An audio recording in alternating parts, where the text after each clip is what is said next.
বন্ধুরা, আজ আমরা জানব যে শেয়ার মার্কেট এবং মিউচুয়াল ফান্ডের মধ্যে কোনটা বেশি সেফ এবং কোনটাতে আপনার টাকা ইনভেস্ট করা অত্যন্ত জরুরি। ঠিক আছে, তো সবার প্রথমে বন্ধুরা বোঝার বিষয়টা হলো শেয়ার মার্কেটটা কি। তো শেয়ার মার্কেটটা হলো যে আপনি বিভিন্ন ধরনের কোম্পানিতে ইনভেস্ট করছেন। ঠিক আছে, সেখানে ইনভেস্টমেন্ট করছেন আপনার নিজের পছন্দ মতো। সেই কোম্পানি ডুবেও যায় যদি, তাহলে লসটা আপনারই হবে। সেই কোম্পানিটা যদি উপর দিকে চলে যায়, ভালো রিটার্ন দিয়ে দেয়, তাহলে সেই প্রফিটটাও আপনারই হবে। ঠিক আছে, সিমিলারলি যদি মিউচুয়াল ফান্ডের বিষয়ে বলা হয়, তাহলে সেখানে একটা ট্রাস্টেড মানুষ চলে আসে। ঠিক আছে, সেখানে কি হয় যে আপনার কাছে টাইম নেই। ঠিক আছে, যেমন শেয়ার মার্কেটের মধ্যে আপনাকে কাজ করতে হলে দিন রাত পরিশ্রম করতে হবে বন্ধু। ঠিক আছে, কেননা দেখো, যে কোনো ফিল্ডেই যদি আপনি কাজ করছেন, সেই ফিল্ডের যদি আপনার নলেজই না থাকে, তাহলে সেই ফিল্ডে আপনি সার্ভাইভ করতে পারবেন না। এটা বাস্তব। সেটার জন্য আপনি যে কোনো ফিল্ডেই যান না কেন, সেই ফিল্ডের নলেজ হওয়া অত্যন্ত জরুরি। ঠিক আছে না? এখন আপনি যদি শেয়ার মার্কেটে এন্ট্রি নিতে চান এবং আপনার কাছে টাইমের খুবই কমই আছে, ঠিক আছে, তাহলে সেখান থেকে আপনি ভালো স্টক পিক করতে পারবেন না। খারাপ স্টকগুলোতেই আপনি ইনভেস্ট করে দেবেন এবং আপনার সম্পূর্ণ টাকা হেরে যাবে। ঠিক আছে, সম্পূর্ণ টাকাই আপনার লস হয়ে যেতে পারে। বুঝতে পারছেন? এখন দেখো, সেখানে আপনাকে বিভিন্ন কোম্পানির অ্যানুয়াল রিপোর্ট, কোম্পানির ফাইন্যান্সিয়াল রিপোর্ট, সম্পূর্ণ বিষয় জানা প্রয়োজন। তারপর সেই কোম্পানির বিষয়ে ডিসিশন নেবেন যে কোম্পানিটাতে ইনভেস্ট করা ইম্পর্টেন্ট নাকি না।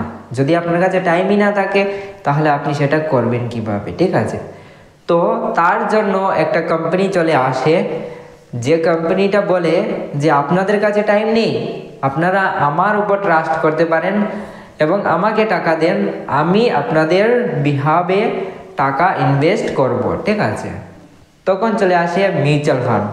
ঠিক আছে, তো মিউচুয়াল ফান্ড কী করে?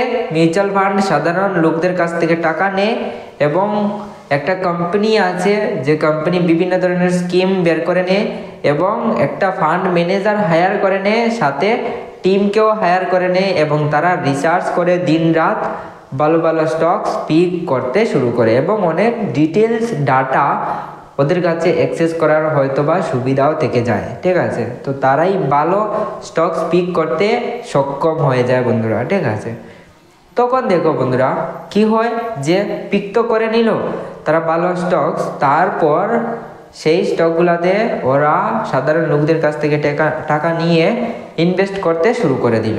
ঠিক আছে, তখন কি হলো, ওই কোম্পানিটা যে আপনার জন্য কাজ করছে, সে আপনার কাছ থেকে 1%, 2% কমিশন নেওয়া স্টার্ট করে দেবে। তো একটা সামান্য কমিশন নেবেই। ঠিক আছে, কেননা তার টিমের তো খরচা আছেই। ঠিক আছে, কিন্তু একটা বিশ্বাস চলে আসে যে এই এক্সপিরিয়েন্স মানুষটার এতটুকু এক্সপিরিয়েন্স আছে, আশা করি সে যে সকল স্টকে ইনভেস্ট করবে সেটা ভালো কোম্পানি হতে পারে। এবং এটা বাস্তব, যে ফিল্ডে যার এক্সপিরিয়েন্স বেশি আছে সে ভালো রিটার্ন বের করবেই। এটা আপনি যে কোনো বাস্তবে আপনার লাইফের মধ্যেই যদি আপনি একবার ভেবে দেখেন, তাহলে আপনি বুঝতে পারবেন আপনি যে ফিল্ডে আছেন সেই ফিল্ডে অন্য কোনো ফিল্ডের ব্যক্তি আসলে যতটুকু করতে পারবে তার থেকে বেশি আপনি করতে পারবেন যদি একটু ব্রেন খাটান। ঠিক বলেছি কি না? তো সেইভাবেই মিউচুয়াল ফান্ডের যে কোম্পানিটা, তারা দিনরাত এই ফিল্ডেই কাজ করছে, তাহলে নলেজ তো তাদেরই বেশি হবে এবং তাদের কাছেই বেশি ডাটা থাকবে। ঠিক আছে না? তাদের কাজই এটা, তাহলে তারাই তো বেশি জানবে আমাদের তুলনায়। তো তাই কিছু কিছু লোকেরা সামান্য রিটার্ন কম পাওয়াতেও প্রবলেম না, তারা কম রিটার্ন পেলেও অসুবিধে নেই, তাদের ক্যাপিটালটা থাকা জরুরি এবং তাই তারা মিউচুয়াল ফান্ডে ইনভেস্ট করে দেয় 12, 13, 14, 15% রিটার্নের আশায়। ঠিক আছে, কেউ এমনও আছে এফডিতেই রাখতে চাচ্ছিল, ভাবলো যে না, এফডিতে 5%, 6%, ম্যাক্সিমাম 8% রিটার্ন মিলছে, মিউচুয়াল ফান্ডে ইনভেস্ট করে দিই 20 বছর কিংবা 20 বছরের পর আমি তুলে নেব। তখন কত পার্সেন্ট রিটার্ন হবে। যদি 5% করেও মিলে যায় তাতেও আমার কোনো অসুবিধে নেই, তার থেকে বেশিও যদি মিলে যায় তাতেও কোনো অসুবিধে নেই, এবং সেটাতে কম্পাউন্ডিং রেজাল্ট পেয়েই যাচ্ছি, তাহলে সেটা বেনিফিটের উপরই বেনিফিট। এটা ভেবে অনেকরাই মিউচুয়াল ফান্ডে ইনভেস্ট করে বন্ধুরা, ঠিক আছে। এখন প্রশ্ন হলো এই যে আপনার জন্য মিউচুয়াল ফান্ড ইম্পর্টেন্ট নাকি স্টক মার্কেট। তো দেখো, যদি আপনার কাছে টাইম না থেকে থাকে তারপরও আমি বলবো যে চেষ্টা করবেন এখনকার সময়ে কিছু রিসার্চ করার জন্য, কিন্তু মিউচুয়াল ফান্ড বন্ধু জরুরি, ঠিক আছে। আপনি মিউচুয়াল ফান্ডে আজ থেকে এসআইপি স্টার্ট করেন, এবং মিউচুয়াল ফান্ডের মধ্যে বিভিন্ন ধরনের স্কিম আছে। আপনি রিটায়ারমেন্টের স্কিমে ইনভেস্ট করতে পারেন, ট্যাক্স সেভিং স্কিমের মধ্যে ইনভেস্ট করতে পারেন। এইভাবে বিভিন্ন ধরনের মিউচুয়াল ফান্ড স্কিম আছে, বলতে পারো 100-এর থেকেও বেশি মিউচুয়াল ফান্ড স্কিম আছে বন্ধুরা, তাতে আপনি ইনভেস্ট করতেই পারেন, ঠিক আছে।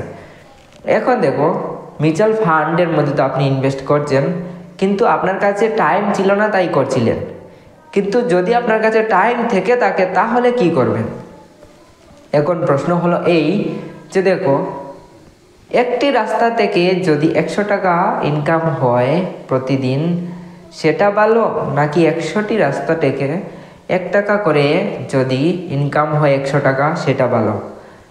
অবভিয়াসলি আপনি বলবেন যে 100 রাস্তাই ভালো, এবং আমিও বলছি হ্যাঁ 100 রাস্তাটাই ভালো বন্ধুরা, ঠিক আছে। যদি সেখানে 50টা রাস্তা ইনকামের বন্ধ হয়ে যায়, তাহলে বাকি 50টা রাস্তা থেকে আপনার 50 টাকা তো আসবে, কিন্তু এক রাস্তা থেকে 100 টাকা আসার মানে হলো যদি কোনো দিন সেই রাস্তাটা বন্ধ হয়ে যায় বন্ধুরা, তাহলে এবং পুনরায় আপনি এই ইনকামটাকে তৈরি করার জন্য অনেক স্ট্রাগল করতে পারেন, ঠিক আছে।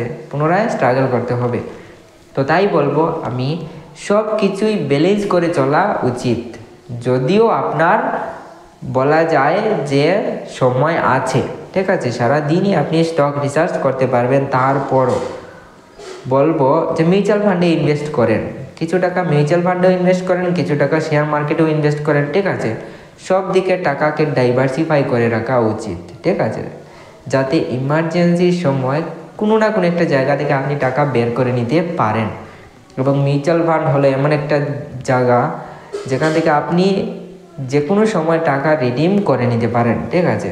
সেখান থেকে আপনি টাকা রিডিম করতেই পারবেন, কোনো প্রবলেম হবে না, ঠিক আছে।